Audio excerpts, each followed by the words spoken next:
نبی پاک صلی اللہ علیہ وسلم نے ارشاد فرمایا کہ ایمان کی 60 سے زائد شاخیں ہیں اور ان میں ایک شاخ جو ہے وہ حیا ہے۔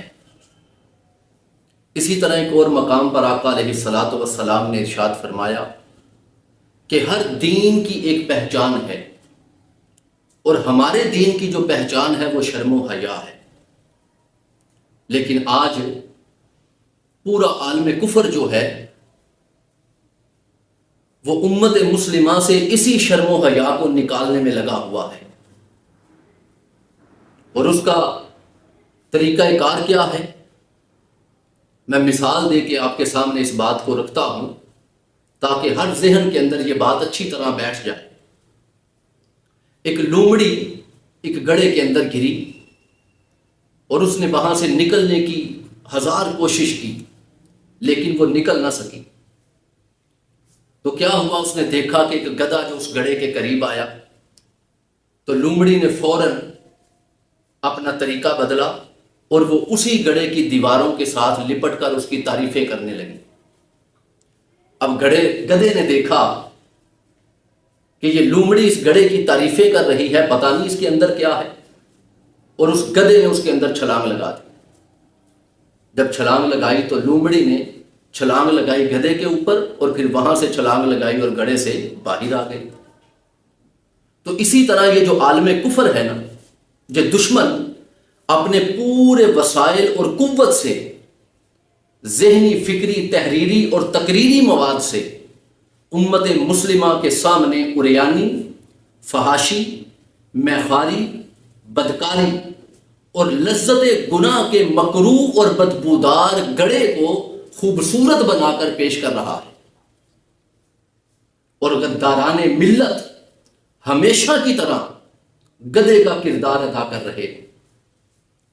وہ اپنی قیمت وصول کرتے ہیں جس کا خمیازہ صدیوں تک آنے والی نسلوں کو بھگتنا پڑے گا۔ ایسے ہی لوگوں کے متعلق اللہ رب العزت نے سورہ نور کی آیت نمبر 19 کے اندر فرمایا ان الذین یحبون ان تشیع الفاحشۃ فی الذین آمنوا لهم عذاب علیم فی الدنیا والآخرہ واللہ یعلم وانتم لا تعلمون۔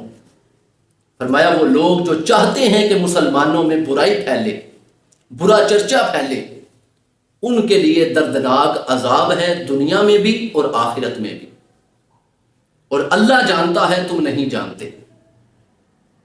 آج ہمیں اپنے معاشرے کے اندر یہ دیکھنا چاہیے کہ عالم کفر جو ہے وہ کس طرح ہمارے اندر برائی کو عام کر رہا ہے، بے حیائی کو عام کر رہا ہے، فحاشی کو عام کر رہا ہے۔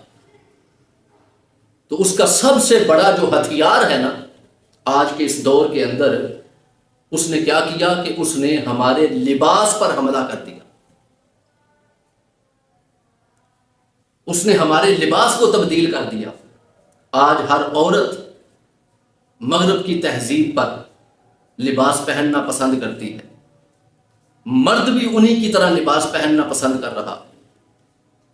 حالانکہ ہماری عورتیں جو مسلمان گھرانوں سے تعلق رکھنے والی ہیں، ان کے لیے جو حکم ہے وہ کیا ہے کہ اپنے آپ کو چھپا کے رکھا جائے۔ عورت کا لباس اس کی شخصیت کو 4 چاند لگانے کے لیے نہیں، بلکہ عورت کا لباس اس کی ناموس کا محافظ ہے، اس کی حیا کا ضامن ہے۔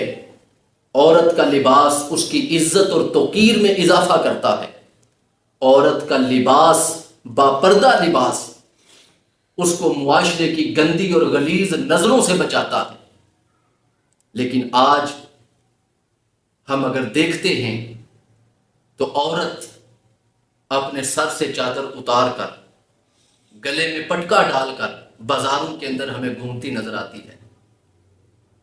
نبی پاک صلی اللہ علیہ وسلم کا فرمان ہے، حضرت حسن بصری رحمت اللہ علیہ فرماتے ہیں کہ مجھ تک یہ قول رسول پہنچا ہے کہ اللہ تعالیٰ کی لعنت ہو دیکھنے والے پر اور جس کو دیکھا جائے اس پر۔